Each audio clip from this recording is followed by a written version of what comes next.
The most common eyesight problem facing American school children is blurry vision caused by one of several conditions, and some of the behaviors we regularly fall into that aren't making things easier on our eyes. To literally clear things up, I'm joined now by Dr. John Corpus, the Chief of Optometry for Kaiser Permanente Napo Solano. Welcome to Fox 40 News at 11.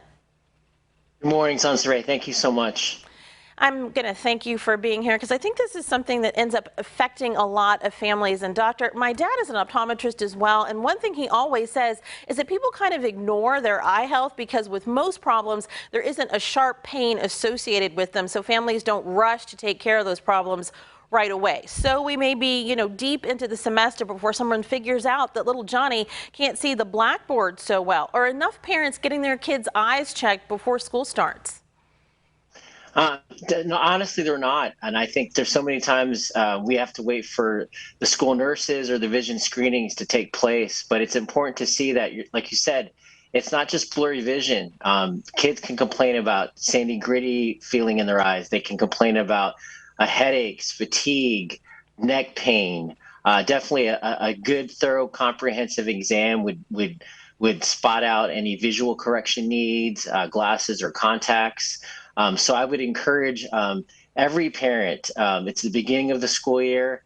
Optometrists are ready to see your kids. Here at Kaiser Permanente, it's so easy to make an appointment online.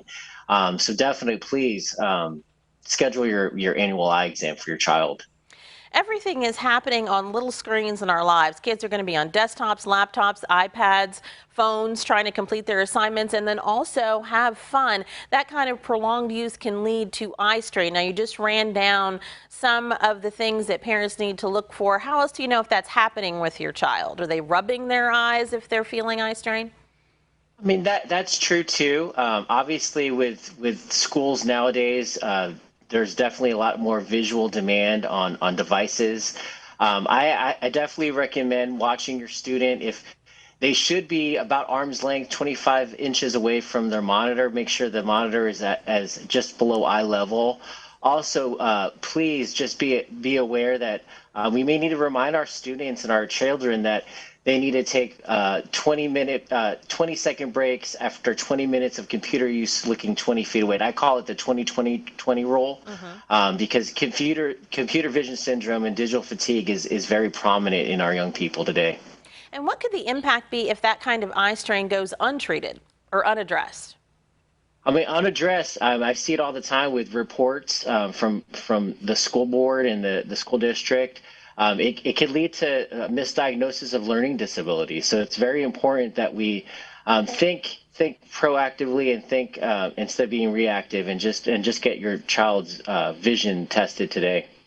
How critical is proper lighting when kids are reading or working on a device? Sometimes I see them, they've got the covers over, what have you, and the only light is coming from the screen. You talked about how critical it is to take breaks. What about using those blue light blocking glasses?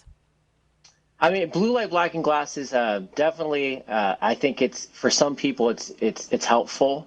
There's a lot of studies that actually do show that there is no real, damage to your eyes with blue light. The American Academy of Ophthalmology does not find that there's enough scientific evidence for that. But I actually do tell parents and students that if your child feels like there's some relief, definitely it's there for you. It's definitely available at a lot of places that you can purchase. Definitely important to try something and see what works. Having to wear glasses used to be a big thing. Kids didn't want that. Full disclosure, I have worn corrective lenses of some type since I was 2, so I get it. I get it all. Is the stigma of being different in this way dissipating at all? Is it easier to get kids to wear their glasses these days? I know some little kids that just like to wear glasses for fun. They're kind of fashionable. That is true, and I think I find that now the stigma of wearing glasses is definitely has changed with the culture. I mean, you get a lot of movie stars and athletes that just wear glasses for fashion, and as optometrists we're on our toes a lot. I memean, these young little girls come in the office complaining about rubbing their eyes, not seeing, and then you do the full exam and you just don't find it. So I think it's definitely something that we don't have to worry too much about anymore.